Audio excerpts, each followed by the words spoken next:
A'udzubillahi minasyaitonirrajim. Bismillahirrahmanirrahim. Alhamdulillahilladzi an'amana bi ni'matil iman wal islam wal akramana bi khilafatihi min jami'il a'lam. Asyhadu an la ilaha illallah wahdahu la syarikalah wa asyhadu anna Muhammadan abduhu wa rasuluh. Allahumma sholli wa sallim wa barik ala nabiyyina Muhammadin wa ala alihi wa ashabihi wa man tabi'ahum ila yaumidin. Amma ba'du. Faya ibadallah usikum wa iyaya bitaqwallahi wa ta'atihi la'allakum tuflihun. Qala Allah ta'ala fil Qur'anil Karim. A'udzubillahi minasyaitonirrajim. Bismillahirrahmanirrahim. Ya ayyuhalladzina amanu taqullaha haqqa tuqatih wala tamutunna illa wa antum muslimun.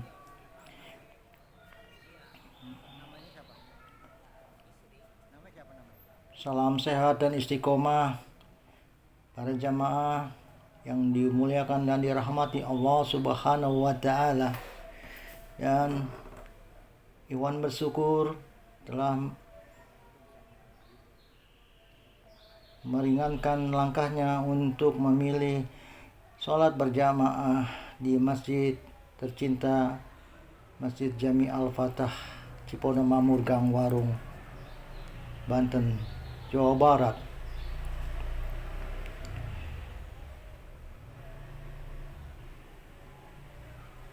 Untuk itu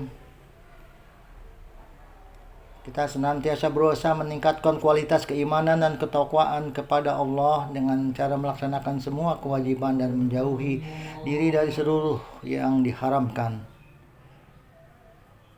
Sebagaimana dalam Quran surat Al-Imran 102, ya ayyuhallazina amanu taqullaha haqqa tuqatih wa la tamutunna illa wa antum muslimun.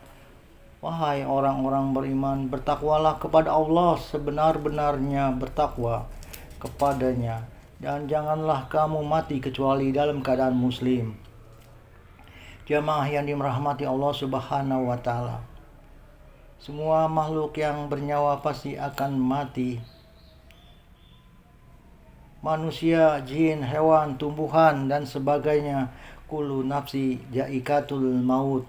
Dari ayat di atas mengingatkan kepada kita semua bahwa kematian pasti akan datang dan pasti akan dihadapi oleh makhluk hidup entah dimanapun dan kapanpun, serta tidak pandang bulu dan tawar-menawar, sehingga kita harus selalu ingat kepada Allah Subhanahu wa taala, Tuhan yang telah menghidupkan dan mematikan kita semua.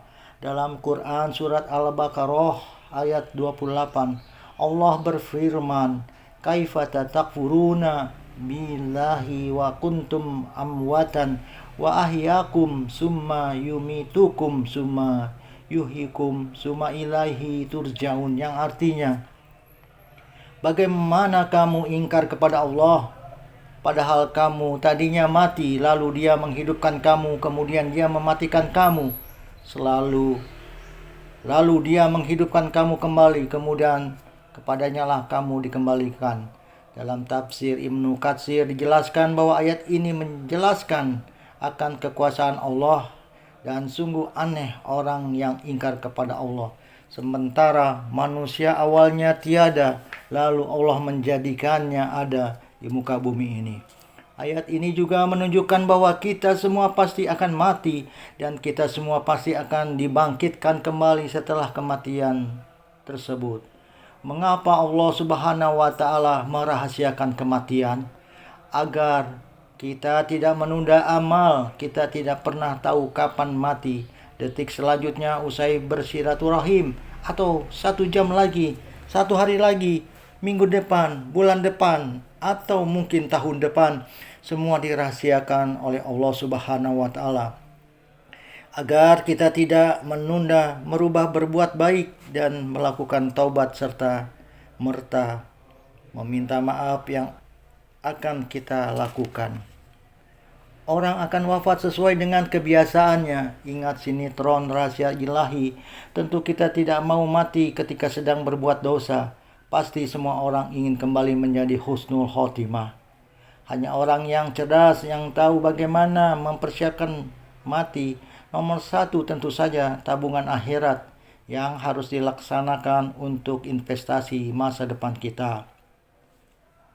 Para jemaah yang dimuliakan Allah Subhanahu wa Ta'ala, maka kita harus selalu mengingatkan kepada kematian, dan ketika kita mengingat bekal apa yang harus dipersiapkan menuju kematian tersebut, jawabannya ada banyak hal. Pertama, beramal sebaik mungkin selama hidup di dunia. Kita diajarkan untuk selalu beramal yang baik sebanyak mungkin tanpa harus perhitungan sedikit pun. Beramal dengan ikhlas dan istiqomah dalam Quran surat Al-Mulk ayat 1 dan 2. Allah berfirman, Bismillahirrahmanirrahim. Tabarakallazi biyadihil mulku wa huwa ala kulli syai'in qadir. Maha suci Allah yang menguasai segala kerajaan dan Dia maha kuasa atas segala sesuatu. Allazi khalaqal mauta wal hayata liyabluwakum ayyakum ahsanu amala wa huwal azizul ghafur, yang menciptakan mati dan hidup untuk menguji kamu yang lebih baik amalnya, dan Dia maha perkasa, maha pengampun.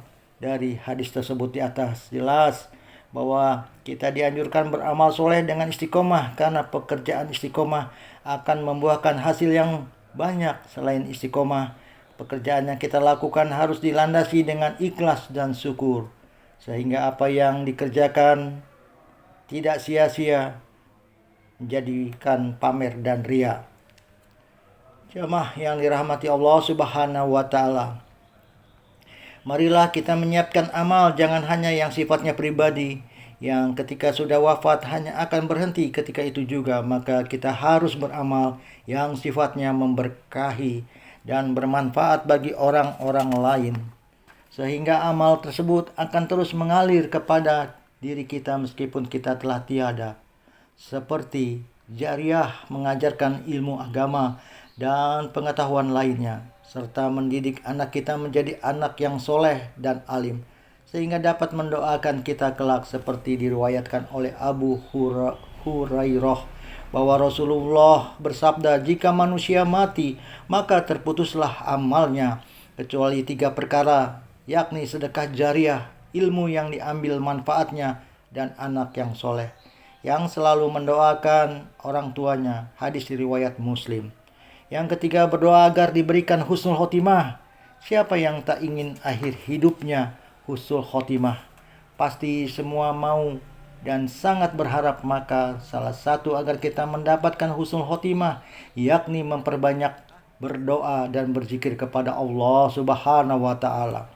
Salah satunya dengan kalimat thayyibah la ilaha illallah. Ketika kita sering berzikir la ilaha illallah, maka di akhir hayat juga Allah akan membimbing kita mengucapkan la ilaha illallah.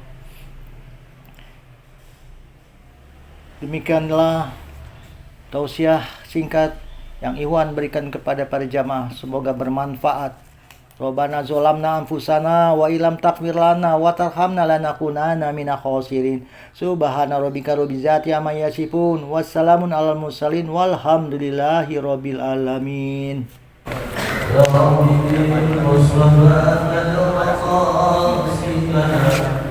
واغفر لنا